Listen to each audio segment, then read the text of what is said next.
మన ప్రభువును ప్రియరక్షకుడైన యేసయ్య పరిశుద్ధ నామములో వందనాలు తెలియజేస్తున్నాను.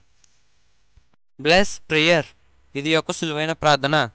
మన గురించి, మన కుటుంబీకుల గురించి, మన స్నేహితుల గురించి, అదేవిధంగా ఇతరుల గురించి, ఇరుగు పొరుగు వారి అవసరతల గురించి ప్రార్థించవలసిన ప్రార్థన.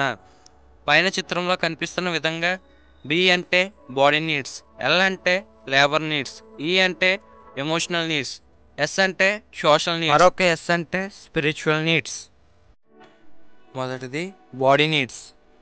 బాడీ నీడ్స్లో ఈ 3 అంశాలపై మనం ప్రార్థించవలసి ఉంటుంది. మొదటిది రోజువారీ అవసరతలు. సరైన అవసరతలు ఏంటంటే మనకి ఆహారం, మంచినీళ్ళు, ఇల్లు, ఇటువంటి మొదలైనవి. అలాగే ఆరోగ్యం గురించి కూడా ప్రార్థించవలసి ఉంటుంది. మంచి ఆరోగ్యం ఇవ్వండి దేవా అని. మూడవది వస్త్రాల గురించి ప్రార్థించవలసి ఉంటుంది. రెండవది లేబర్ నీడ్స్. లేబర్ నీడ్స్లో మనం ఈ 4 అంశాలపై ప్రార్థించవలసి ఉంటుంది. మొదటిది పని. దేవా రోజు పని కల్పిస్తున్న ప్రభువా, దాన్ని బట్టి మీకు వందనాలు. అదే పని లేని వాళ్ళైతే దేవా నాకు సరైన పని లేదు ప్రభువా, పని కల్పించండి అని చెప్పి ప్రార్థించాలి. రెండవది ప్రయాణాల గురించి. రోజు వెళ్ళొస్తున్నామంటే దేవుని కృప మాత్రమే. ఉన్నత స్థాయి గురించి కూడా ప్రార్థించవలసిన వారమే ఉన్నాం.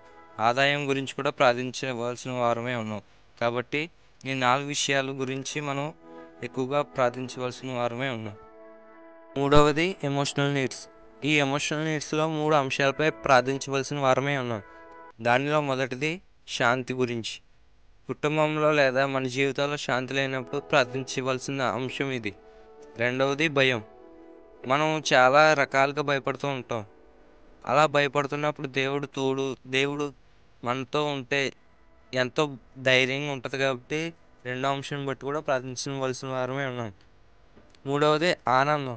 ప్రతి విషయంలోనూ మనం ఆనందంగా ఉండేలాగా దేవుణ్ణి అడగాలి. ఈ 3 అంశాలపై ప్రార్థించవలసిన వారమే ఉన్నాం. 4వది సోషల్ నీడ్స్. ఈ సోషల్ నీడ్స్లో 3 అంశాలపై ప్రార్థించవలసిన వారమే ఉన్నాం. దానిలో మొదటిది ప్రేమ. దేవుని ప్రేమ మనపై ఏ విధంగా ఉన్నదో మనం కూడా అదే విధమైన ప్రేమను ఇతరులకు చూపించాలి. రెండవది స్నేహితులు. ఇప్పటి వరకు మన గురించి ఏ విధంగా ప్రార్థించాలో నేర్చుకున్నాం. ఇప్పుడు మాత్రం స్నేహితుల గురించి ప్రార్థించాలి. వారి జీవితాల గురించి ప్రార్థించాలి. వారు మార్పు చెంది రక్షణ పొందేలా ప్రార్థించాలి. అలాగే కుటుంబం గురించి కూడా ప్రార్థించాలి.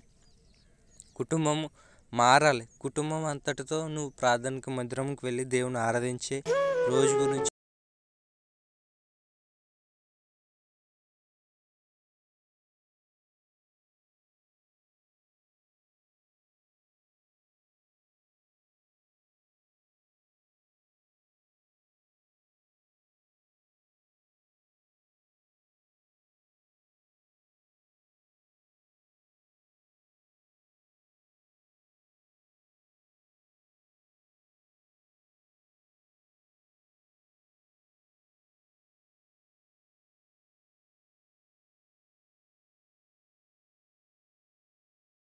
ఉండాలి.